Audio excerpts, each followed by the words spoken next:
Hello everyone and welcome to another Royal Automobile Club talk show in association with Motorsport. I'm Ed Foster, and for the first time ever I'm joined by Motorsport's new Deputy Editor Joe Dunn on my right. Joe, a very warm welcome to your first ever talk show. Thank you very much, Ed, and looking forward to it, and looking forward to our guest today as well. And our guest today is Stuart Turner. A very, very warm welcome to you. Thank you so much for coming all the way down to London, especially for this. It's much appreciated. Pleasure. Now, 90% of our audience will know exactly who you are, and judging by the number of questions, that's certainly the case. But for those of you that don't, author of Twice Lucky, My Life in Motorsport, and you actually started off as an accountant before becoming a writer for Motoring News, and then eventually moving on to the British Motor Corporation. To say I was an accountant is an exaggeration. I was a wages clerk, struggling to cope with a correspondence course to become an accountant, but literally a wages clerk. No interest in motorsport at all. My first connection with motorsport, I caught the tail end of national service and spent a year in Cornwall learning to speak Russian. And some of us were out, I could call it manoeuvres, but we were wandering around in Cornwall, saw some blokes pushing a funny blue-coloured car on an airfield with no mud guards, helped them to push it, and realised that it was Prince Bearer with one of his Grand Prix cars. So if you're going to get involved in motorsport, pushing a Grand Prix car in Cornwall is as good a way to start as any. Came back, finished his national service, back to a wages clerk, still didn't know anything about motorsport at all, until a sister, boyfriend, picked her up on a Sunday lunchtime, said they were going to do a rally, what the hell that was, did I want to join them? In a Rover 14. I mean, that's pretty glamorous stuff, you realise that. I sat in the back, she got lost, thank goodness. I picked up the maps, and some freak thing, I don't know what, I found I liked this navigation. And my life, literally, that Sunday lunchtime, changed completely because I just fell almost like a drug addict for motorsport. Joined the North Staffs Motor Club in the Potteries, got involved. In those days, in the 50s, you could do, 3 consecutive years, I did 60 rallies a year. It was even possible to do occasional rallies on a Friday evening, always plenty to choose from on a Saturday night. And if you got back in time, you could do a club rally on a Sunday afternoon. So it was possible to do 3 rallies in one weekend, 60 in a year. But you can't do that amount and try to become an accountant. And I started to help to run the Motor Club magazine for the North Staffs. And I think it still applies today. I sent it to what was then Autosport and Motoring News. And as a result of that, got asked to write the occasional rally article for them. And I put a note at one of these articles, I think I did it to both, but certainly to Motoring News. If ever you've got a full-time job, give me a shout. 3 weeks later, I was rally editor at Motoring News. Purely from freakish Sunday lunchtime rally, doing a club magazine, sending it. No wonder I call my book Twice Lucky. It could not have been lucky. It was ridiculous. And the joy was joining Motoring News for your motorsport readers. It was the formative years. Bill Boddy and Dennis Jenkinson were on the next floor. I was working with gods because, Bill Boddy was a legend. So was Dennis Jenkinson. Lucky sod is the word you're looking for. What would Bill and Jenks like to work with? Because I've heard mixed. Because Gordon Cruikshank, who still writes for the magazine now, he arrived as they were still at the magazine. He said they were, as you said, gods when you arrived. But actually, they were quite difficult to work with.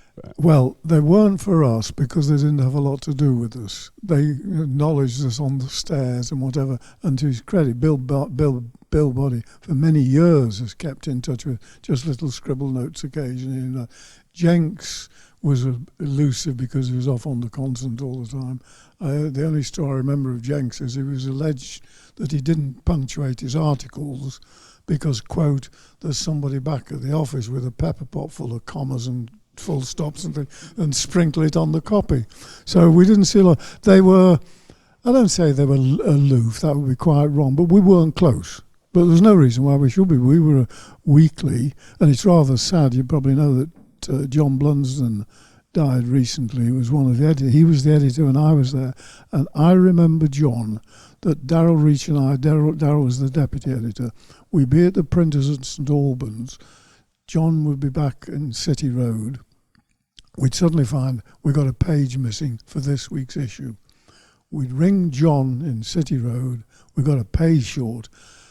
Motorcycle Courier, 2 hours later, 1,000 words from John Blunzen with a sports car racing or whatever. He could turn out immaculate and no sense that it had been done in a quick 2 hours. He was a lovely guy to work with and a very, very good journalist. Forgot what the question was, but that's the answer. Well, you mentioned on coming up the stairs here, where I bumped into you. It's a lovely building, isn't it? That Bill Boddy sort of looked down slightly on motorsport news, yes, or motoring news. I think they felt, what's this upstart, but not in an objectional way. They didn't sort of necessarily hold out the hand of friendship, but they didn't punch us. You know, it was a relative thing. We were a new upstart to some extent. And what we have to remember, of course, Motoring News, now Motorsport News, started as a motoring magazine. It wasn't covered in motor. We had a Patrolman Fred article we used to put in each week, a couple of 100, 300 words from the RAC about, you know, how to jack your spare wheel up or whatever, the Patrolman Fred. We'll have to put 2 Patrolman Freds in this week because we're short a copy. Heady days. Everything was that easy. You don't know what you've missed, you youngsters.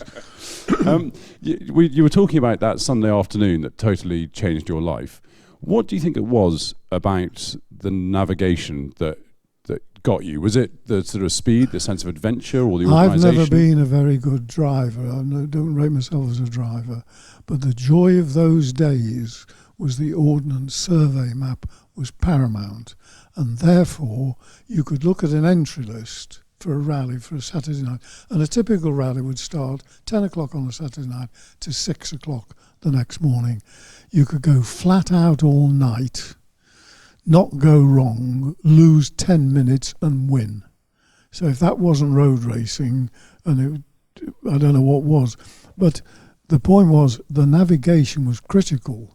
We even used to go out, the co-drivers, navigators, we'd go out on a weekend when there wasn't a rally, going around country lanes, and if there was a fork and it was a grass triangle, we'd mark it as a triangle. So if I'm navigating for you and we come to that junction, I don't say fork right, I say fork right at the triangle.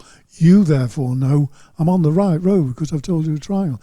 And the other thing we used to do, if there's a line on a map showing a gate, we go round a week before the rally and put which way the gate opened. So when I get out of the car, when you come to a gate, I don't run to that side if the handle's that side. You've got 10 gates in a rally and you save 5 seconds on each, you might save a tiny attention to detail, which I think in some ways possibly paid on later. We may get onto the BM stuff later, but it paid because I used a lot of British co-drivers, and that same nitpicking attention to detail, I think, did no harm on Monte Carlo rallies. And how did you become the competitions manager in 1961 at BMC, from writing for Motoring News and rallying yourself? Partly, again, because of the map reading, because, for instance, in 1959, Auto Union came over with a German driver. He spoke no English, I speak no German. They asked me to navigate for him, because I could read these maps, and his German co-driver probably never seen an Ordnance Survey map. And then the following year, Eric Carlson, who did speak English, of course, he asked me to go in a Saab. Again, Gunnar Palm, Eric's normal co-driver, far better co-driver than I was, certainly good enough as a driver to drive on a rally, never mind navigate. But he didn't like these Ordnance Survey maps, so I went with Eric and we were lucky enough to win. But what my lucky break, you mentioned BMC, Pat Moss's co-driver, Anne Wisdom, or Anne Riley she became, she got car sick. She was wonderful co-driver. I've seen Pat pull into the side of the road, open the door, Anne's been car sick, shut the door, they've gone on and won the rally. That's how determined she was on a continental rally. But the hell with piddling about on 1-inch maps on a Saturday night if you're car sick. So Pat asked me to go with her on British rallies. I got a call from her saying Marcus Chambers, who was then the team manager, he wants me to take a Mini.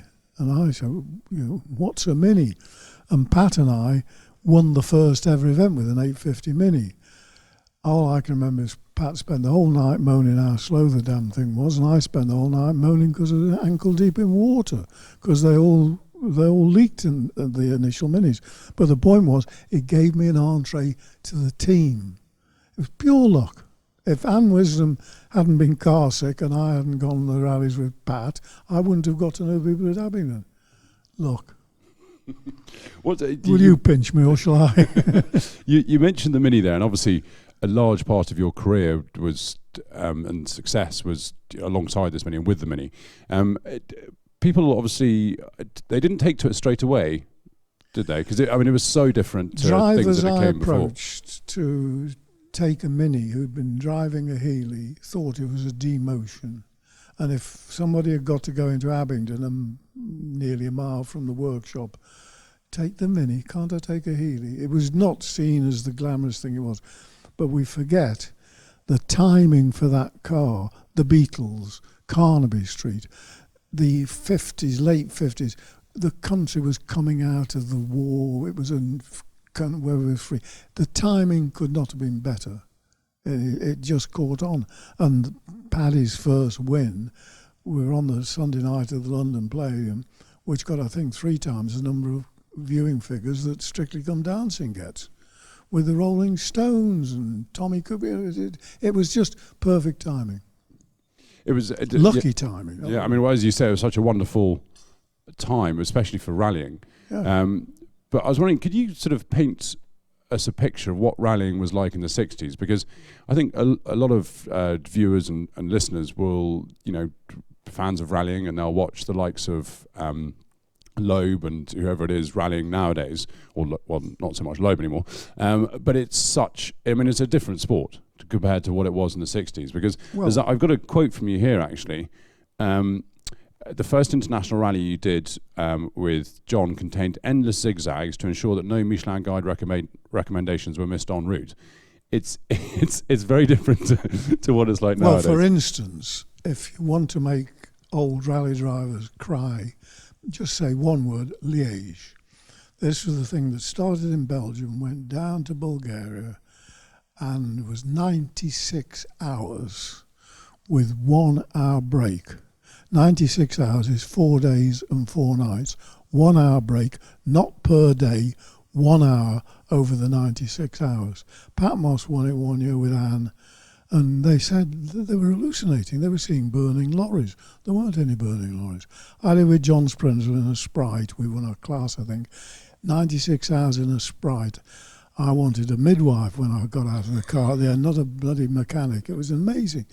But the sort of event, to give you an example, if there were 2 sections, if there was a long section with a hill at each end, but a flat piece of road in the middle, well, that's not a problem. You start there, do the hill, go like hell across the valley. They neutralised the middle bit, so you got 2 hill climbs. So everybody lost time on the 2 hills from that section to that section. And the other thing they did, the organiser, I think his aim was to have 1 finisher. I think he got down to 9. But he had a table for the police showing A to B, 2 hours, B to D, B to C, 2, whatever. Those are the official hours, Mr. Chief Constable. On the other side, which they didn't show to the police, they had the opening times of the controls. So you say I've got 5 sections of 2 hours, so you should reach the 5th control 10 hours after you've started. Fine, do that, but that control closed 9.5 hours after the start. Police don't know that. So unless you were aware of this sneaky double timing system, you got chucked out of the rally. And the final event, the organiser said, with tears in his eyes, I can still see him at this drivers' meeting, ladies and gentlemen, I'm really upset. The police have insisted we put in secret speed checks to stop you speeding. And then he held up a card with the location of the secret speed checks written on them while we wrote them down. Can you imagine the spirit? Why people are nostalgic about an event like that? The Alpine was a massive thing covering all the major French passes. The Monte had got the extra glamour. He started from Minsk. You're starting from Athens. He's starting from Aberdeen or Swindon or whatever. Will he be able to get through the snow? There's all that excitement. There wasn't television. You got Raymond Baxter, 10 o'clock or whatever it was every night, talking about it. And more important, the thing that you got then, and you don't have now, you got it on the front page of the national papers. So it was part of the general consciousness. If there's a World Rally Championship today, you're very lucky to find it in any national paper. And if it's more than one line, you're really lucky. So it's all of that put together. It was quite a glamorous time. So it helped the Mini along. I don't know whether you're covering it later, but it was also the reason why BMC folded, but perhaps we can talk about that later. One before we move on to that, you mentioned Pat Moss a couple of times. I just wondered what your sort of memories of her are, and more broadly, women in rallying back in those days. And also there were jokes about Marcus Chambers and his ladies because he had with Nancy Mitchell, Sheila Van Dam, people. There were lots and lots of women drivers in rallying. It's extraordinary just how many there were. Pat, well, going back to the mark of a rally driver or race driver is when you've finished your practice or a stage, what did so-and-so do? If the other competitors are asking what you did, what time you did, you're a serious threat. They always ask what time Pat had done. Pat wasn't the best woman driver. Pat was in the top 3 or 4 drivers, full stop. She really was terrific. I once asked Eric Carlson who was quickest, him or his wife, Pat Moss. I think I was, but only a little bit. That about sums it up. I would have said that Sterling's Millie Miglia win was sensational. Pat, 96 hours in Austin 3000, winning the Liège. I would rate that equal to Sterling's Millie Miglia. Were they competitive between them, Sterling and Pat? Well, it was interesting to go to the house because don't forget, and you probably got it in your files. How was Sterling and Pat's father a dentist, wasn't he? How was he racing at Indianapolis in the 30s? You'd be difficult. I can't imagine a dentist doing it now. And the mother was a British women's rally champion, so for sure as hell they were competitive. But they got on well, they respected each other. I think one of Sterling's, I suspect one of his nicest moments, I remember being at some function, he was introduced as Pat Moss's brother. Soon after arriving at BMC, am I right in thinking that you tested Jackie Stewart at Goodwood? I'm not even sure what happened. We used to go to Sebring, and can I just go back on how BMC worked? We were based at Abingdon, which helped because we were away from Longbridge and all the big Cowley, a small factory with a team spirit.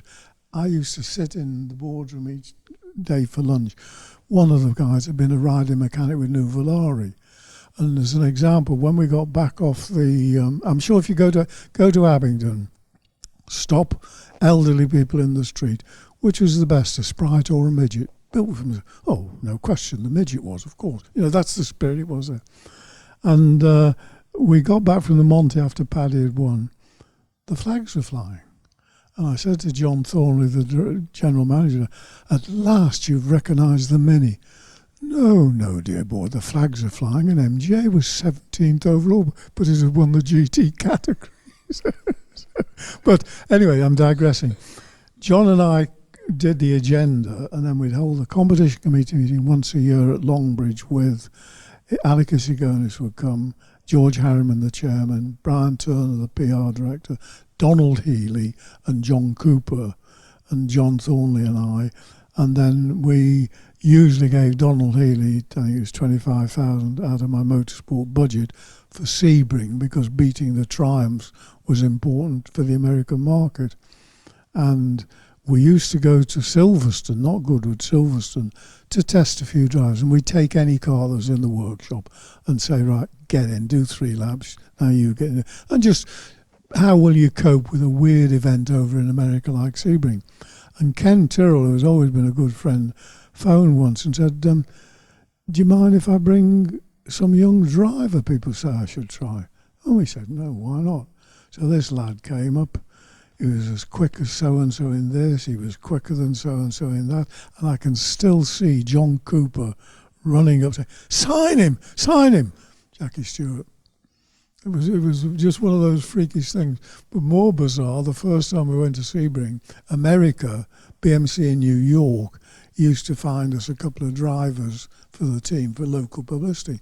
And one year we went, I couldn't understand it. Our pits were surrounded by quite attractive women. I knew it wasn't me, and I didn't think it was our British drivers, till somebody pointed out that this bloke New York had found, one of the two, McQueen, was actually Steve McQueen. So I was Steve McQueen's team manager for one race. It's luck. You see, I keep coming back to luck. What was Steve like? Was he? I think he was a capable driver. Well, but he was a wasn't as capable good driver. as He people had made a out. mixed reputation, but the point was, I certainly never went to the pictures. I hadn't got time, so we treated him as a normal driver. We didn't. This is, God, let's worship Steve McQueen. And I think because we treated him as one of the lads, he fitted in all right, as far as I remember. I don't remember any adverse memories at all. I think that's Derek Bell always says that he was on the set of Le Mans. All he wanted to do was hang out with the drivers. Yes, and actually yes. he wanted to be a driver. Signing rather than autographs was a damn nuisance almost, but not a nice guy. You mentioned Ken Tyrrell there, and you were good friends with him. Was being friends, I suppose, was a very different prospect to being an employed driver by Ken, and I guess you avoided the froth jobs. Yes.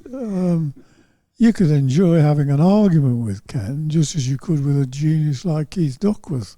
I mean, Keith, I'm digressing totally now, but Keith would sometimes, I gather, phone people and say, I'm a bit bored, let's have an argument. And he phoned to have an argument. But Ken used to come and visit, and we went to them, my wife Margaret and I, and Ken and his wife, we got on well. He was a nice guy.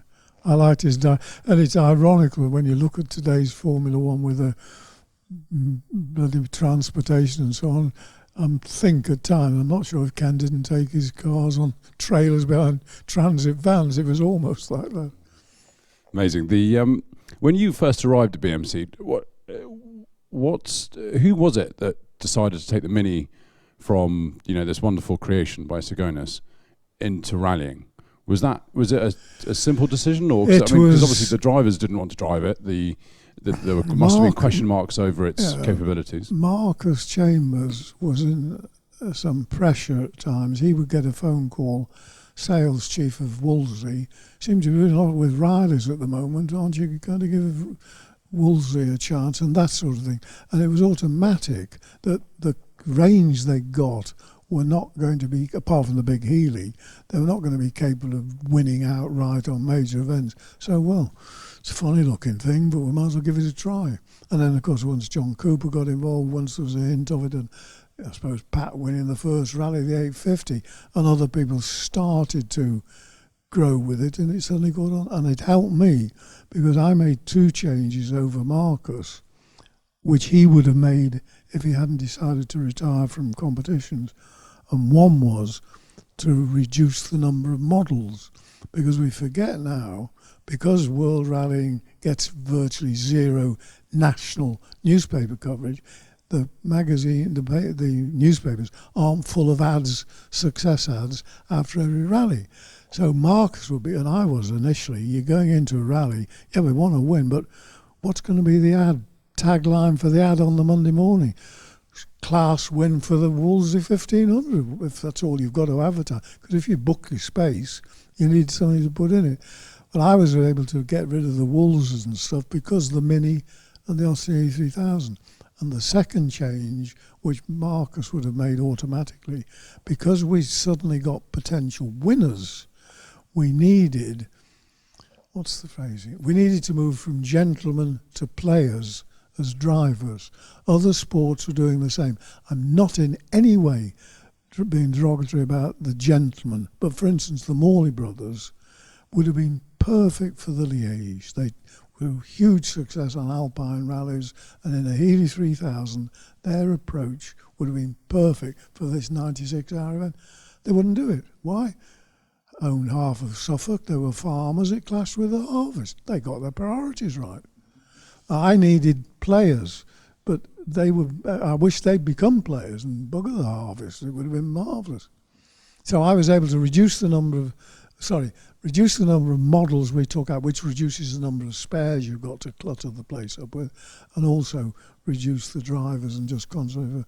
And then the other lucky break was because of sitting with the German and then Eric Carlson, I realised that these Scandinavians or foreign drivers have got to... I mean, it sounds bizarre, but Marcus told me that his first works rally drivers for the BMC team were picked by the MG Car Club. Now, people smile if you say that, but why not? If you started from scratch, who else are you going to go to? Who's the quick driver? I don't know. Ask the club. They might know because they've been running sprints and hill climbs. But my last rally I did as a competitor was in an Austin Healey with a fellow called Derek Assel. And we were waiting, we pulled up behind a Mercedes at the start of a special stage. And it was Jürgen Boring, who was the European champion. And as we were waiting to start the stage, they swapped over. The co-driver got into the driver's seat and Boehringer got in the passenger seat. So naturally, at the end of that stage, I looked at the times and they murdered everybody. And the co-driver was Rauno Aaltonen, one of the Finnish drivers. So it wasn't difficult to see. So I came back from that rally with his phone number. It wasn't difficult to see he was a bit quick. I had actually watched him be a bit quick. So that was a look. And then there's something about the Scandinavians, I don't know whether they still do it, but they've never been slow at recommending other Scandinavians. Whether they wanted the Finns or the Swedes to get onto the world scene, I don't know. But whereas maybe, I don't know, but perhaps a German driver, if there's a young, quick lad, they won't tell anybody about him. But the Finns were quite happy, and I think Hannu Mikla, Timo Mäkinen and Rauno Aaltonen, you want to keep an eye on this guy, Hannu Mikla or Ari Vatanen or whatever. So then I got accused of the Finnish invasion, but they were quick, so why not use them? Do you think there was a sort of a more competitive streak in some of the Scandinavian drivers, in the sense that winning was all when they started to arrive on the scene, compared maybe to the British although they were drivers? polite about each other, I think if you two are competing and he's beating you, you're going to try hard to beat him. So I think having a competitive team does tend to give an edge. The joyous thing is that they all stayed good friends, but I think it helped putting British co-drivers with them. That I mentioned earlier about that, the map reading, tiny attention to detail. One of the Montes, the one we got thrown out of actually, I'm sure we were the only team that put out garden thermometers on the special sections before the rally to check whether that corner there freezes every night. Tiny, whether it made any difference, but it made us feel we were close to being on, competitive as we can. Let's check that corner. And we forget, I think motorsport as a whole is a bit guilty. The Formula One drivers tend to thank their team. But after we'd been thrown out, the following year, Rauno Aaltonen won and we got our revenge for winning. But you could argue that one of the mechanics played as important. I got the credit, team manager win. Rauno got the credit, his co-driver.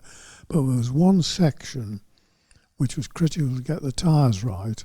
And on that section, one corner was critical. If you got your tyres right for that piece, you've probably got the studded tyres for the whole section. And one of the mechanics, Robin Vokins, I put in the team instructions, go to that section, drive into that corner, you know which one it is, Robin, check the conditions, phone, and we'll decide on the tyres.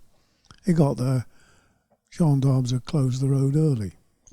Most people, I think including me, would have just parked the car, phoned and driven on. He parked his car, ran a mile into that corner, checked the corner, ran a mile back with the ribald comments from the spectators, phoned me, we got the tyres right, we won by 13 seconds. The rally, the right tyres on that section were 20 seconds. He won the rally. Or you could argue that was the importance of the team. I forget what the question was, but again, that's the answer. I'm going to come back to the Mini in general in a second, but you were just talking about the year that you got thrown out of Monte Carlo. It's a well-known story, but just for those that haven't heard it, what happened? Because it's still amazing to this day. It was a small thing over lighting. With the bulbs in those days wouldn't dip, so we were dipping to auxiliary lights.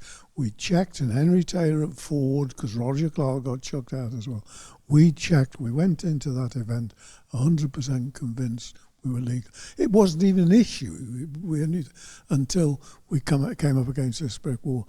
And I still think there was an element of, they must have been cheating to be doing these times. We've got to get them out there. If it hadn't been on the lighting, could have been the colour of Paddy Hopkirk's socks. They'd have thrown us out. It would literally, and that's what caused it. It was. There's one thing I've forgotten totally. In those rallies in the 50s, where we were doing 60 rallies, I don't know. I'm ashamed or puzzled to say we took drugs. Really? All the Furorian sports today, the Olympics and all that. I took drugs every Saturday night, and I didn't go into the back streets of Birmingham to find a dealer. I went to my GP and said, I've got to stay up from 10 till 6 in the morning. Oh, you better have some of these. And we took benzodrins or dexedrins or whatever. And it was, and I think, although the war had been over by 10, 15 years, it's possible that the more elderly GPs have been given these things to Spitfire pilots. I don't know. But we just took drugs. Sterling Moss, I think, was given one by Fangio once. I think for the Mini Mini. Yeah, and it was sort of it was a given. But I mean, if you were going to stay up all night, take drugs. It's better to do that and fall asleep. Yeah. The only slight problem was, there's a message for the Royal Automobile Club talk shows: take drugs. That comes with a lot of terms and conditions, by the way. Slight downside, particularly if you're in something small like a Sprite, they tended to cause flatulence. But this is not the venue to talk about that, obviously. We've got lots of readers' questions, so I must delve into them. We got one from Joseph Pearce, and we talked quite a lot about the Mini, but he wants to know how much of an influence do you think the Mini had on the direction of rallying as a sport? I think sort of how important was it for rallying in general? You know, we talked about Carnaby Street and the era. That helped the Mini. I think it drew attention to you because Paddy. What we forget with Paddy's the first Monte win, there was a handicap system which we think was designed to help small French cars, and a small British car slipped under the system and won. A Ford Falcon. Which would you rather go around twisty mountain, icy roads, a Mini or a Ford Falcon? The Falcon beat us by 2 minutes. Alan Mann, it was one of the performances, but this funny little Mini took all the publicity, and poor old Alan with his Falcon. I think I've seen around one of the bends somebody had written Ford Falcon Autobahn because hurtling up a mountain in a Falcon. So we were lucky in that respect. I don't think the Mini changed things to that extent. What it did do, it, in my opinion, contributed to the death of BMC, the Mini. And how so? 2 reasons. One, they lost money on everyone. And I know Ford people were involved in analysing it, and they were definitely losing money. But more important, I think it made Alec Isigonis too powerful. Nice guy, he always swore the Mini had never been invented for motorsport, but he was always quite quick to come down to Monte Carlo and have dinner with Fangio or whatever if we'd won the damn thing. But it got to the stage within the company, you started to hear people talk about not Isigonis, Aragonis. And what made me leave, I went to see him over something on the Mini for the rally, no problem. Then went to see the sales chief. It's an old story, I've told it in Henderson. Went to see the sales chief over something else. Oh, I know, we've got to go behind the Iron Curtain. which would you rather go, A or Country B? Okay, we'll go that one. And then just finishing coffee, I said, well, we're thinking of using an Austin 1800 on rallies, just to see what it's like. Oh, if you could get Alec to alter the position of the handbrake, you would help us, because the customers don't like it. Sitting with the sales chief, I could see Alec in his office because I'd just come from his office. So I pointed to Alec Isigonis and said to the sales chief, why don't you tell him? Answer, he won't listen to sales. I repeat, the Mini was the reason that BMC collapsed. Amazing. If you're talking to a motor club audience and you want to get a laugh, you only have to say 2 words, Austin Allegro. Although I know... It's worked again. So enough. We've mentioned him a lot, Paddy Hopkirk, and he's so intrinsically linked with the Mini. He was obviously a great driver. Was he just very well suited to the Mini, and that's why they had so much success together? Or was he actually successful He was successful as a driver, and he was very successful also as a personality. Still today, he gets invited to things from that angle. On sheer ability, I've sat with Paddy on panels and things, and Paddy and Tony Fall, who's no longer with us, quite often are asked who was the quickest. They have no doubt it was Timo Mäkinen. And the year after Paddy's win, the 65 win of Timo Mäkinen, that was probably, maybe Colin McRae have done something better, but that was probably one of 3 great rally drives.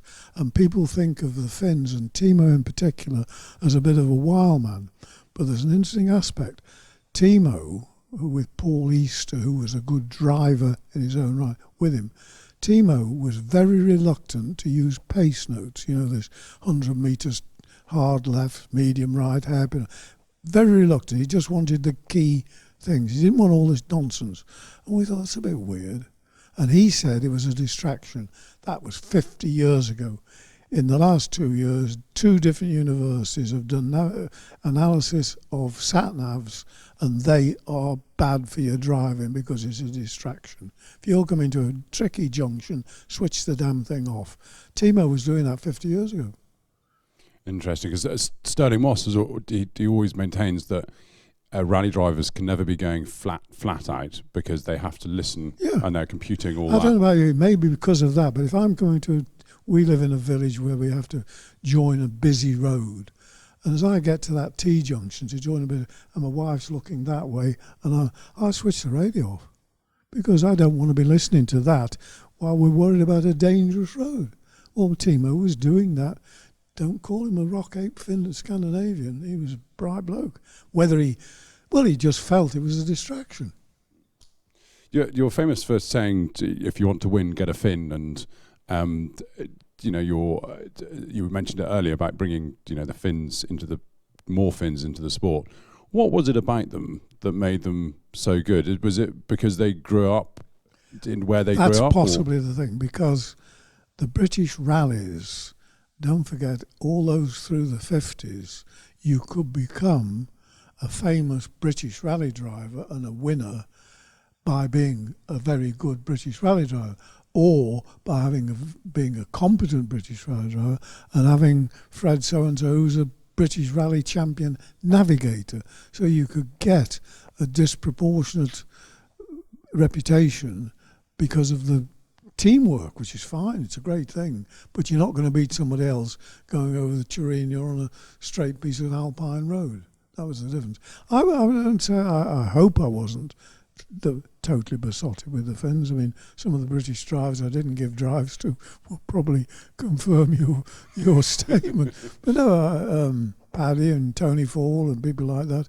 And as an example, one of the most interesting bits of what you need to be a rally driver, before the London to Mexico World Cup rally with Ford, Walter Hayes, the genius who ran Ford Public Affairs, I don't say lumbered me, but put Jimmy Greaves into the team. Jimmy came out to the Ford Motorsport department near Chelmsford with a horde of photographers. Oh, God, this is all we need. They took all the pictures, and then he said, get in. And I got in an escort with him. We set off round the circuit. As soon as we were out of sight of the journalists, he pulled in. If I'm making a prat of myself, tell me and we'll stop. I said, if that's your attitude, Jimmy, we're going to get on. And on the event, it was a bit embarrassing because some of the South American countries, we were there with the Escort and rally. The locals wanted Jimmy Greaves' autograph. He was a footballer, the hell with the rally. But on the event, they ran out of tyres on the car he was in. Not speaking the language, he got on a bus and found one of our service cars. That was he got the determination. You've got to have a car, you've got to have the driver with the determination, and you've got to have the team behind you. You've got to have the mechanics. Something I didn't mention at the start is obviously once in '67 you took a job at Castrol, and then you went on to become director of motorsports for Ford in Europe. First of all, manager. Yeah, the manager of advanced vehicle operations, and then public affairs, and then came back. Yeah. What was it like going from? Well, obviously, I had Castrol in the middle, but going from BMC to Ford, was it? It must have been quite a different environment. I don't know whether any of your viewers have ever got needs to get budgets approved, but at BMC, I mentioned how we had our annual meeting.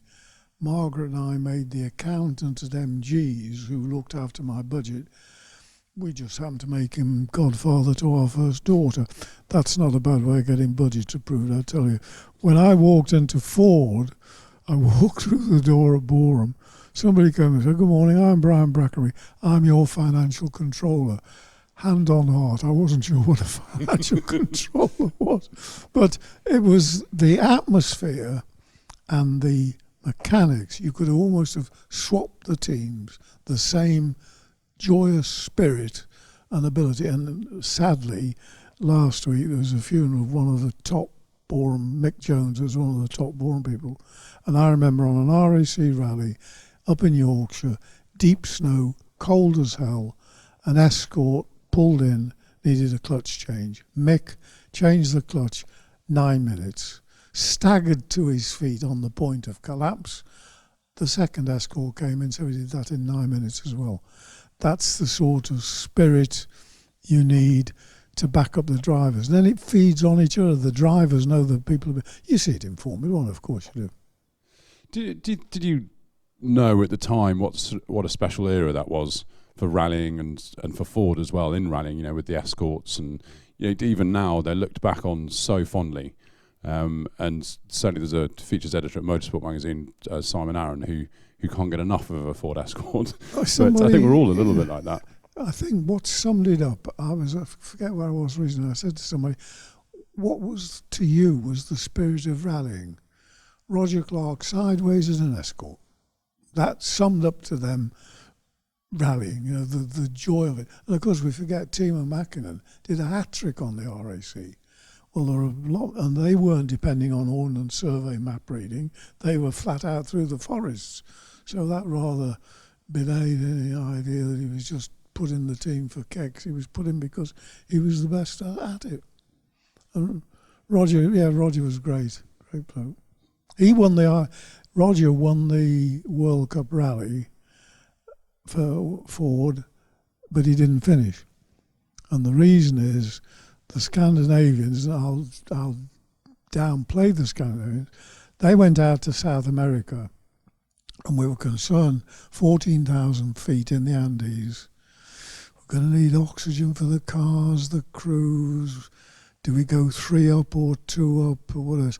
The Scandinavians went out and came back, must be 3 up in a big car. I'm not convinced that the weight of a third person makes up for, the benefits make up for the weight. And Roger, luckily, was the last one to go out. And I said to Roger, just do one of your down-to-earth practical appraisals. Do we need oxygen and so on? And it was an apocryphal story, but it was alleged. I said to him, get to 14,000 feet, find a girl, make love, and decide whether you want oxygen. And it is alleged that Roger phoned me to say, we're not going to need oxygen. I couldn't find a girl at 14,000 feet, but I had no ill effects at all when I did it 14 times at 1,000 feet. Now, this is an apocryphal story, but that was, in fact, I took Roger's advice. We're going 2 up. We even changed the rear lights on the Escorts to save a kilo each side. And I put a note in my instructions to the drivers: if you give them coins in change, chuck it away, don't carry the weight. I mean, telling drivers to throw money away, of course, that was a hopeless task. And then on the event itself, this co-driver, there was a crash and Roger was put out of the event, but he was, the 14,000 feet, his widow asked me to tell it at his funeral, but when I got into the pulpit, I chickened out. I'm ashamed to say. Sorry, Joey. I was just interested. I mean, you touched on it then about the popularity of rallying during that during that era, and Jimmy Greaves coming to the factory. How do you account for its popularity at that stage, and especially compared to nowadays, when arguably it's not quite as high profile as it used to be? I honestly don't know. There's an aspect of motorsport that I think we need to, there's nothing we can do about it, but television perhaps hasn't helped us. If Andy Murray mishits and curses, you can lip read what he says. If a footballer has a go at the referee, you can lip read what he says. Any sport, snooker, you can see the beads of sweat as they put. Can you tell whether it's Hamilton or Rosberg? Of course you can't, because quite properly they're wearing safety equipment, but it's taking away that interpersonal, particularly when coming here. 9 out of 10 people are playing about with mobile, this, that and the other. So it's the interface, which of course you could see more back then. I think maybe the car hadn't become quite as common, and I think there seems to be an issue, I don't know, you find it with youngsters. Modern cars, they do all look the same, don't they? Most middle-sized cars, there's an element of sameness about them. There wasn't quite in those days. You look at them, you look at 10 cars from Monte Carlo rally back then to today, and there's a slight difference. You know, a Mini against a Porsche, for instance, and stuff like that. And you mentioned earlier as well about the advertising side of things. I was wondering, you're obviously involved in how important was success in the sporting arena in rallying to subsequent sales on the high street? I don't know. There's some evidence, I think, that motorsport works best in small markets. I think you'll find that Saab with Eric Carlson did better where they were starting from a low base. If you're doing 2%, it's probably easier to get it up to 6% than if you're doing 16% to get it to 26 or whatever. And before the London to Mexico, we sent a car on the Rally of the Incas in Peru with Tony Fall and Gunnar Palmer, Eric's co-driver, and it won. And the dealers there said, "Oh, that was good for us." You know, they'd felt a bit of a buzz. But if you're doing 30% of the market, as Ford were sometimes, it's probably quite difficult to make it 35. Never mind 45. But in the back, going back to the BMC days, you've got Triumph advertising, you've got Roots advertising, you've got Ford advertising, you've got BMC advertising. So it was part of the marketing scene. Now, we haven't got too long left, so I want to make sure I get... No, not at all. It's been brilliant so far. We've still got 15 minutes or so we're not panicked at all. But I must ask some of these readers' questions. There's one here from Robert Baird, who was wondering whether you ever found out what the demon tweak was that Ralph Broad did to the suspensions of his Minis to make them corner better than the BMC works cars. No comment. No comment. Okay. I don't know whether it's been a plus or a minus, but technically, I'm illiterate. And with people like Brian Hart, Don Moore, one of the unsung heroes of the mini tuning, Don Moore was brilliant. But with Brian Hart, Keith Duckworth, Alec Isigonis, the Ford engine, the fact I knew sod all about the technicalities of the car, I never felt it was a handicap because I was able to turn to the best. So I apologise. No, not at all. But Ralph was a bright bloke, and he got a good team around him. Well, we have another. Well, the answer to the other one, if it's technical, that's no. No. It's this one. This one isn't technical. This is more a sort of a board level decision, I think. So this one's from Peter at Ellenbogen. I think I've pronounced that right. With hindsight, including considering the resources devoted elsewhere in the motorsport effort, was pulling the pin on the C100 development a smart move? Now, the C100, for those that don't know, it was a sports car. Only about 5 were built, and it was initially built with a Cosworth DFL V8 4-litre, which was then reduced. What happened when AVO, the Advanced Vehicle Operation, making the Mexico thing, when we had to close that, I went into public affairs for 5 or 6 years, and when I came back into motorsport, I was asked, Walter Hayes, the genius, was in America. He phoned me and said, could you do me a paper on where motorsport is in Europe? I'm getting uneasy, he said. I did the paper, which I remember started by saying, I'm probably breaking every company rule by sending you this, but I sent him a comment, and I put in there that the C100, it had become an irrelevance. It was been hanging around. When I got back, when I was asked to come back in, I asked for a clean sheet of paper, and I don't know whether you feel it, if you fly into a place or even drive into a town, I think you can feel the mood of a place, and I think you can feel the mood of a meeting. The board meeting where we cancelled the C100 and the RS1700T Escort, I think it took 90 seconds for the two, and you could feel the relief. Thank God those damn silly things have gone. Now, it didn't apply to some of the Escort enthusiasts. For the first and I hope only time in my life, I got hate mail. I got a letter which simply said, to the world's most stupid team manager, because I cancelled the RS1700T. That's all he said on the envelope. I didn't mind the invective. People can be critical if they want to.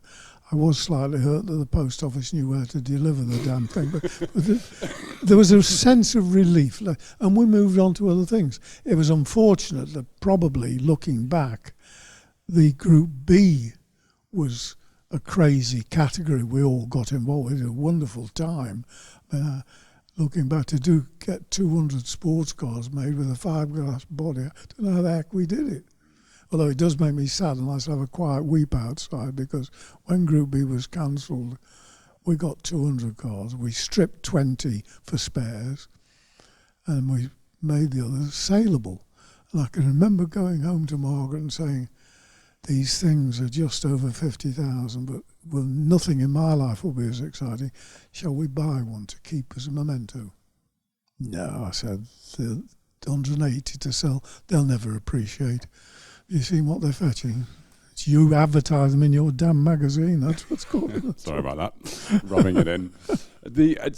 We haven't even mentioned Group B. I mean, you know, your career's been so long and varied. We're going to miss out bits. And I know, talking of hate mail, I'm sure we'll get comments of why I didn't ask certain questions. What Group B? You know, I asked pretty much the same question regarding the Escort and that era of rallying. When you were in the middle of Group B, did you realise what a peak that was in rallying's history?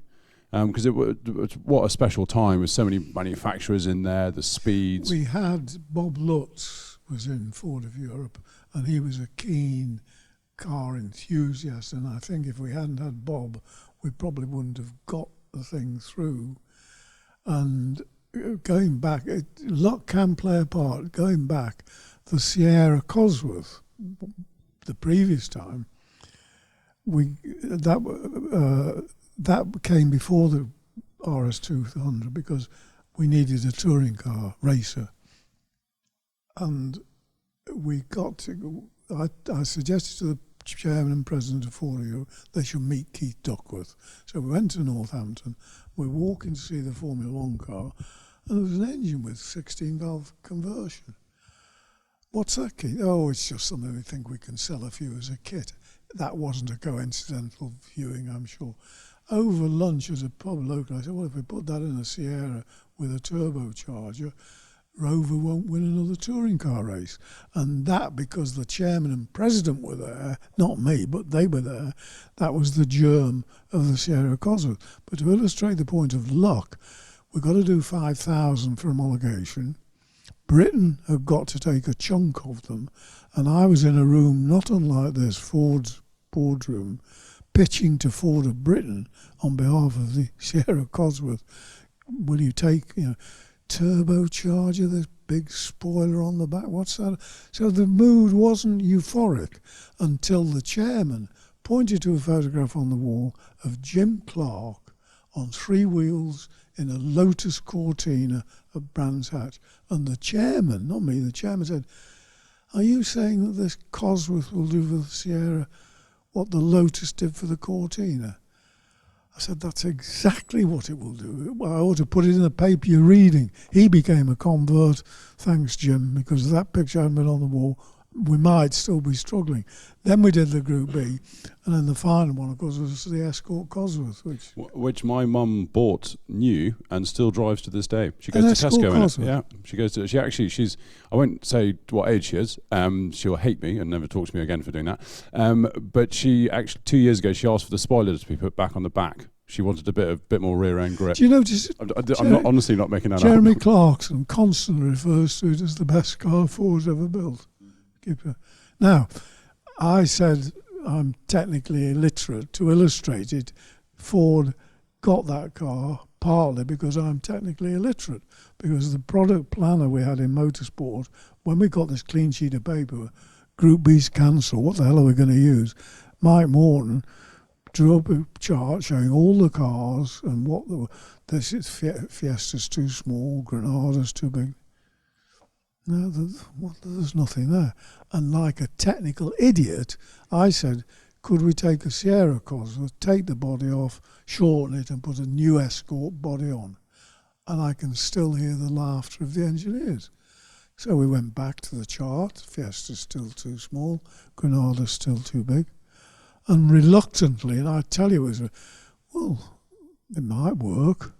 And I realised we were never going to get that through the company on paper, so we had one built, knocked together, took it to the Borum, and Stig Blomqvist was quicker in it than any other car we got at the time. So I took it to Ford head office and keys to the VIPs, and they all came back from the A12 or the M25, big grins. Fantastic. Now go away and think of something more sensible. Taking a body off, splitting it. Nonsense. It was a ludicrous. And eventually people came round that might work, and that's how we got the thing. So I'm glad. Congratulate your mother on her good taste. I've never actually met a customer before. Just on Group B, I wanted to ask. Obviously, a lot of fans look back nostalgically on it and maybe regret the pulling of the plug on it. But what was the atmosphere at Ford like when they decided to stop Group B? I've heard that there was a sense that actually it was a relief because of the expense of development and this kind of arms race that was going on. It was quite a relief to get out of it. There was an element of that because, excuse me, there was no direct relationship to the production cars of the Escort Cosworth. You could at least pretend it had got something to do with Sierra Cosworth, all of those things with this Group B. But it was, I think it's a great tribute to Ford that they're prepared to do things like that. They're exciting. It was a very interesting time. But, yeah, a gentle sigh of relief. And, of course, don't forget, sadly, as well as the accident with Toivonen, we had a crash in Portugal which killed people. Now, before we started actually, you drew attention to your tie, which I will get this wrong, but it has the letters ECF on it and what looks like a fish stripped to its bones. It was supposed to be a spontaneous comment, you see. I'm not that professional, I'm afraid, Stuart. You're dealing with a ham-fisted presenter here who has to just wedge things in and when. The tie, in the 50s and 60s, teams had, there were Scuderia, there's Team, there's Squadra, that, people do. And John Springs and I had the rather upmarket idea. We would form a union. I think the Grand Prix Drivers Association was formed there. We would form a union of 50 top rally drivers, Squadra Cinquanta, and we arrogantly would pick the 50. So how crazy. So we got our, it deserved our comeuppance, and we got it because two northern lads, Roy Fiddler and John Hopwood. Roy Fiddler was in Fish. As a contrast to Squadra Cinquanta, they formed a curry cod fillet. And this is, they've got a reunion in a 2 or 3 weeks' time, and they've done something that motorsport sometimes forgets. They still bring humour into the sport. A sport can't just be deadly. The nonsense we see today in Formula One, it's a money machine. It's not a, where's the entertainment? No wonder people are turning away from it. Well, you brought a lot of humour to the last hour, and I was just going to finish, unless Joe wants to jump in with anything, on your, there's been such so many things that you've done over your career. Can you pick a single highlight looking back now? Group B, the first time I sat in one was at Myra Handling course. Jackie Stewart was the first person, non-Ford person to drive it. And I saw him wink at the engineer and said, "Sit in." And I got in, and I know he was going to try and scare me. What he didn't realise, being a poor driver, if Sterling Moss rang me now and said he was going to drive up Everest, I'd sit with him in a 2CV. And if he was going to drive down Everest. So to sit with Jackie in a Group B car was sensational. The next day, the same car at Boreham, Stig Blomqvist drove me around the rally handling course. So I sat with 2 world champions in 24 hours. That was a bit special. The other thing was nothing to do with motorsport at all. When I was involved with the public affairs side of Ford, we used to take journalists off on trips to try new cars, and we took 4 separate groups of journalists to Bordeaux to see the factory and to see a new car. And each night we took the group of journalists to a chateau, wine tasting, lovely meal, and for 4 consecutive nights I had the privilege of standing up and saying, "Ladies and gentlemen, please welcome Peter Cook and Dudley Moore." And we got them near Bordeaux in the French countryside, did a cabaret for us for 4 nights. One night, the chateau owner and his wife turned up, and whether it was because she was extremely attractive or not, I don't know. When we'd finished the evening, a Ford colleague and I were putting the journalists back on the coaches to go back into Bordeaux. We got back into the room. Dudley had gone back to his piano and started improvising. His backing musicians who'd packed their instruments away unpacked them and started backing him. And cut a long story short, a Ford colleague and I, the chateau owner and his wife, and Peter Cook were at a half-hour Dudley Moore improvised jazz concert. You Amazing. Couldn't have planned it. Well, if you planned it, it wouldn't have worked. And halfway through, I said to the chateau, "What should we be drinking?" And he fetched his best, whatever it was. I tell you, the hell with rally. It sounds exactly like the World Rally Championship nowadays. I don't think anything's changed at all. Stuart, thank you so much for such a wonderful hour of reminiscing about your time at BMC and Ford and so many other things. Joe, thank you so much for joining us on your very first talk show. Hopefully see you on many more. We'll be back next month for another talk show in association with Motorsport, and we'll see you all then. Many thanks for listening.